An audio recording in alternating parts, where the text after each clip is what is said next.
Yorana et bienvenue dans votre nouvelle émission Téfénois et Témoana pour tester vos connaissances sur notre code de l'environnement. Ce cadre juridique protège certaines espèces et certains espaces du Fénois, lutte contre les pollutions et les espèces envahissantes. Mais est-ce que vous connaissez vraiment notre code de l'environnement? Nous continuons notre investigation dans les rues du Pape-Été avec une question que l'on peut considérer comme facile et en même temps tellement difficile. Est-ce que l'environnement est important pour vous? Pour l'ensemble d'entre nous, on aura une certaine perception de ce que c'est que la notion d'environnement. Après, en ce qui me concerne, moi, c'est quelque chose de super important. Et je pense que ça mériterait de susciter l'intérêt de beaucoup d'organisations. Pour moi, déjà, comme je fais du surf, tu vois, c'est important, préserver la nature, tu vois, la mer surtout, parce que tous les déchets, quand tu vas dans les embouchures et tout, ça atterrit dans la mer, quoi. Oui, c'est important parce que c'est de là que partent toutes les ressources. Déjà, on est en Polynésie, on fait partie un peu de cet écosystème un peu connecté un peu à la nature. Après, on a besoin des arbres aussi pour respirer et tout. Ça fait partie de nous. Parce qu'elle contribue aussi à notre santé.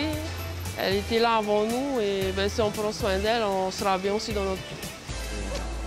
On vit quand même ici à Tahiti dans un environnement, on va dire, avec assez diversifié. On a la mer, on a les arbres, on a les montagnes, tout ça. Donc oui, je pense que c'est important. Et oui, évidemment que l'environnement est important. C'est ce que vous nous répondez tous en général. C'est une question qui sera récurrente dans cette émission car nous sommes curieux d'entendre vos réponses et de connaître le point de vue de chacun. Il est bien dommage que malgré le bon sens général, nous retrouvions encore des plages polluées et des déchets dans les rues juste à côté des bacs prévus à cet effet. Allez Miama, à méditer. Nous passons maintenant au vif du sujet avec des questions plus techniques. Sur 1000 bébés tortues sortant du nid, combien de petits deviendront adultes? Très peu. Très peu. Je sais pas, je dirais une dizaine. Même pas. En vrai, je sais pas. En tout cas, c'est 200.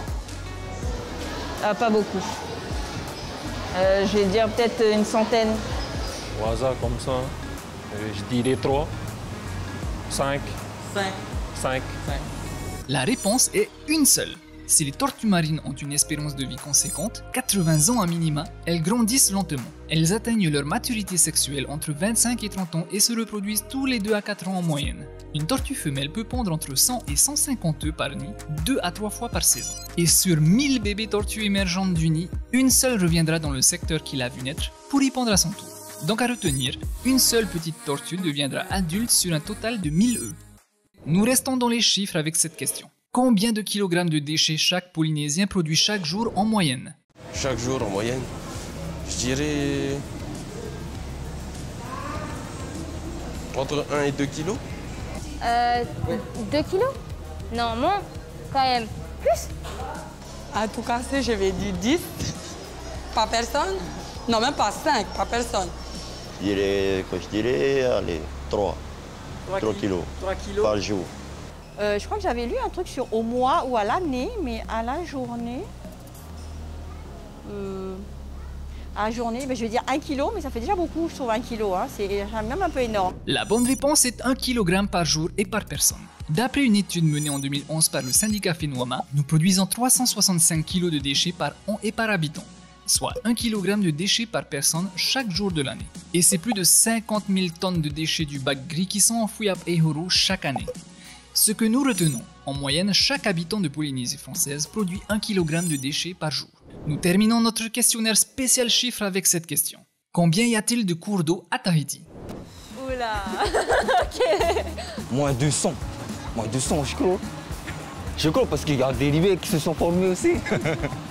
De cours d'eau, des rivières, moi je dirais moins de 100. En cours d'eau, je dirais moins de 100. Moins de 250. Une cinquantaine, par là? Moins de 150. La bonne réponse est moins de 150. On compte environ 130 cours d'eau sur l'île de Tahiti, plus ou moins importants. Et sachez qu'en 2016, une étude menée par la direction de l'environnement sur 39 grandes rivières de Tahiti et Moorea a montré que 90% d'entre elles ont subi des dégradations moyennes ou importantes. Cela représente la quasi-totalité de nos rivières. Tout Dr Eiviraou de la direction de l'environnement nous parle d'une campagne de nettoyage de déchets qu'il a pu mener dans certains cours d'eau. On a lancé une campagne de nettoyage des déchets. En fait, ça a fait suite à un diagnostic qui a été mené déjà en 2015-2016 sur plusieurs rivières sur Tahiti et Moorea.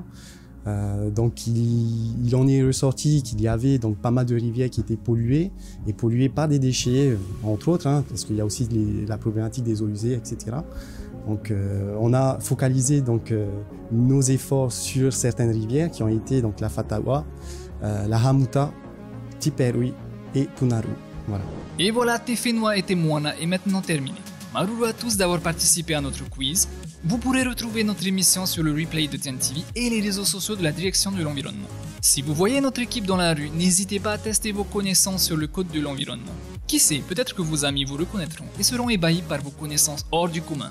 Par la même occasion, si vous souhaitez voir des questions ou des sujets abordés dans Tefenoa et Temoana à vos claviers, envoyez-nous vos suggestions en message privé sur la page de la direction de l'environnement. On se retrouve très vite pour de nouvelles questions.